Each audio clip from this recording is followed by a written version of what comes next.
Paul McCartney is ready to open a brand new chapter in his legendary story, one that digs deep into the years after the Beatles' earth-shaking breakup.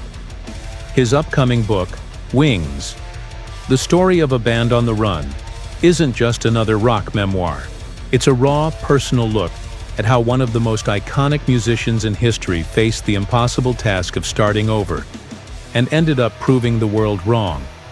As the 60s faded out, the world watched in disbelief as the Beatles, arguably the greatest band of all time, called it quits. For Paul, it meant more than just the end of an era. At 82, he now reflects on how, back then, he felt both liberated and completely lost. He was a global superstar suddenly standing at square one. Many critics wondered, could McCartney ever succeed outside of the band that had defined an entire generation? In 1971, with courage and a bit of madness, Paul formed Wings alongside his beloved wife Linda, drummer Denny Sewell, and guitarist Denny Laine. What followed was not a smooth ride to the top, but a roller coaster filled with risk, reinvention, and resilience.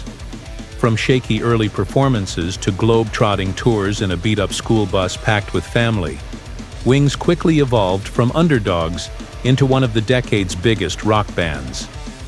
The new book shines light on this daring chapter, sharing never-before-heard stories of chaos, creativity, and survival. Imagine surviving a violent mugging in Nigeria, then bouncing back to record one of your most iconic albums. Picture showing up unannounced at small British universities just to play raw, unfiltered gigs in front of shocked students. This was the Wings story. Messy, unpredictable, and utterly groundbreaking. And the music? Legendary. Wings delivered smash albums like Band on the Run, Venus and Mars, and London Town, while also gifting fans unforgettable anthems, Live and Let Die, Mull of Kintyre, My Love, and Jet. These weren't just hits. They were proof that Paul McCartney could rise from the ashes of the Beatles and conquer the world all over again.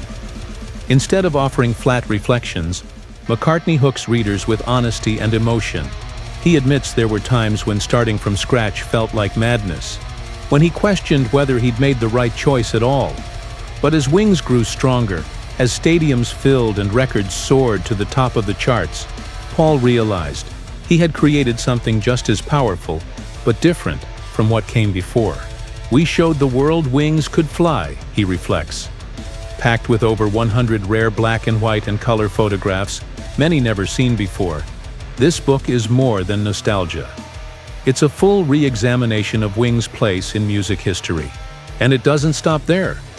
The release ties into the highly anticipated theatrical debut of One Hand Clapping, a rare live-in studio performance film, as well as the 50th anniversary editions of Band on the Run and Venus and Mars. Historian Ted Widmer, Paul's co-author, sums it up perfectly. Wings was about love, family, friendship, and artistic growth, even when the odds were stacked against them. And that's exactly what makes this story so powerful. It isn't just about music. It's about resilience, legacy, and the unstoppable force of reinvention. For Beatles fans, for rock historians, and for anyone who has ever wondered what happens after the end of greatness, Wings. The story of a band on the run is the must-read, must-experience event of the year.